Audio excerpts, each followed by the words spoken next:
Auburn Tiger 89 from Greenville, South Carolina. What do you see as the biggest threat to college football? What do you see as the most overblown college football controversy? Well, I'm going to go backwards here. The most overblown college football controversy is length of game. We just dealt with this. We just had the high-level suits come in the room and say, we're here to rescue college football. Oh, finally. What are you guys going to do? Redefine the targeting rule? No. What are you here to do then? Oh, we are here to take plays out of games. Excuse me? I wait all year for this. What do you mean? Yeah, well, listen, simpleton. You just stand over there and you clap for us like the seal that you are. We are here to make sure that less plays happen per game so that we can maximize our profitability and we can maximize ad revenue. And it's a crisis. It's a crisis. People are freaking out because these games are too long. And you look to your left, you look to your right and say, what people? Not my people.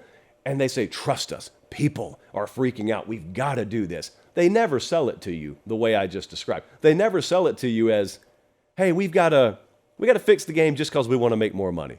We got to fix the game because we screwed up. We shoved too many commercial breaks in the games. Now it's spilling over the broadcast window, and we can't go back in time and take away those media deals, so we got to shorten the games. Sorry, they don't say that, do they?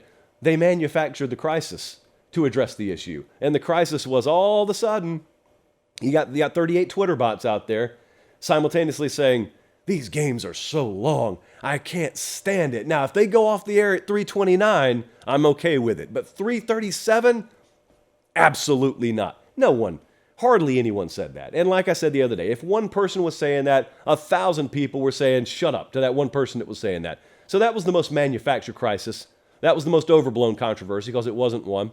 But don't worry, they solved it. They are great at solving controversies that don't exist, in case you haven't noticed.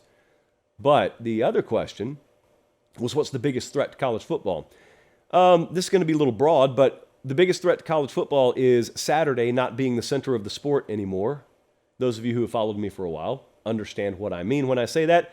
You listening for the first time probably even understand what I mean when I say that. It's a fear of mine. It's something that I've always been concerned with, and that is with all the change happening in the sport. I'm not anti-change guy. I'm not against change. I don't think all change is bad. I think some of it's bad. I think some of it's good. You can't look at all change as progress. It's got to be judged on a case-by-case basis. And some of the concern I've had for a little while, here comes that word, frankly, since the playoff was instituted, really, was the disproportionate amount of focus that was put on the playoff. I was not anti-playoff when we got it at all. But what I became anti of, if that's correct, I became anti-coverage of the playoff, I guess. Now, to their credit, ESPN, that is the entity that has owned the playoff contract, they've come out in recent years and said, yeah, we went way overboard on that. And they've rolled it back. You used to see advertisements, who's in? It's like a week 3 game between Iowa State and Kansas, and they're asking, who's in? Like, what are you talking about?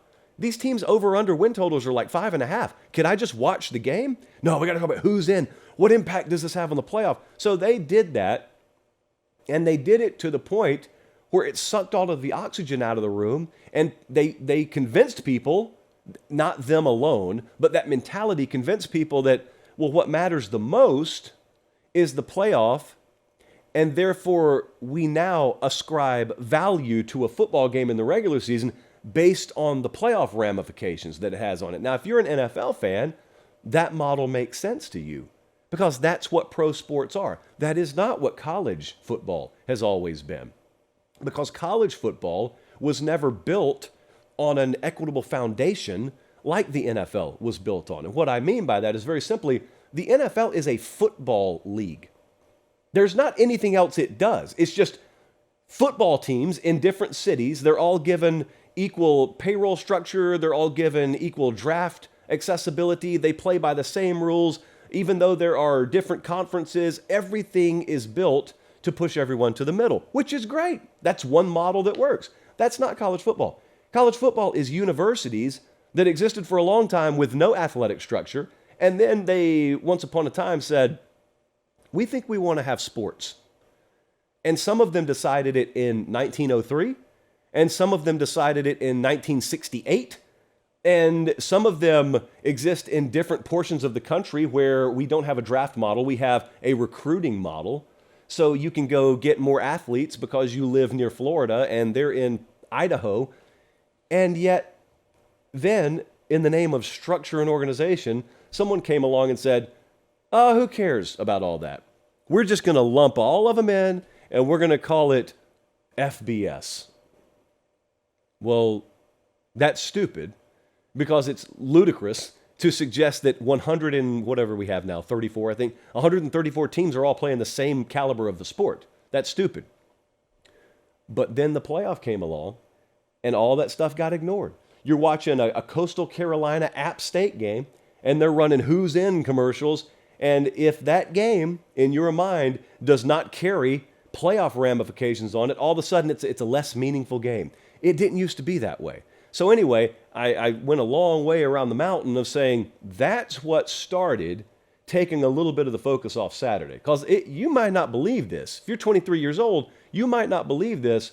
But once upon a time, people in Boone, North Carolina would go to that Coastal Carolina App State game, and there was no playoff to talk about. And it wouldn't matter if they were 9-0 or if they were 6-3. Just that Saturday is what mattered. That Saturday. That's it. It was like its whole world. These individual Saturdays were like 12 little worlds that you lived in. And no one was there talking about how, well, if we win this game and we really run it up by 31, like what will the committee think about it? Screw the committee. The committee didn't exist. It was just about Saturday. That's what made college football different. And we used to not listen to the people that said, hey, you people on Saturday, you need to get with the program. Haven't you seen the way the NBA does it? Haven't you seen the way the NFL does it? It used to be that you would look at them and laugh, nod your head, and then lean back into your Saturday group and go, can you believe those people? Oh, couldn't be us. And you enjoyed it. And then some of those people worked their way into our world, started to reverse engineer it or re-engineer it.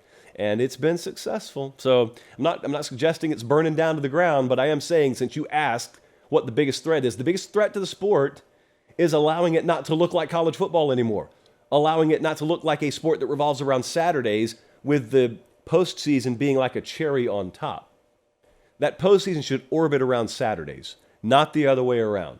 If you want it the other way around, I have great news for you. There are plenty of other options. It should not be college football. Should never be that way.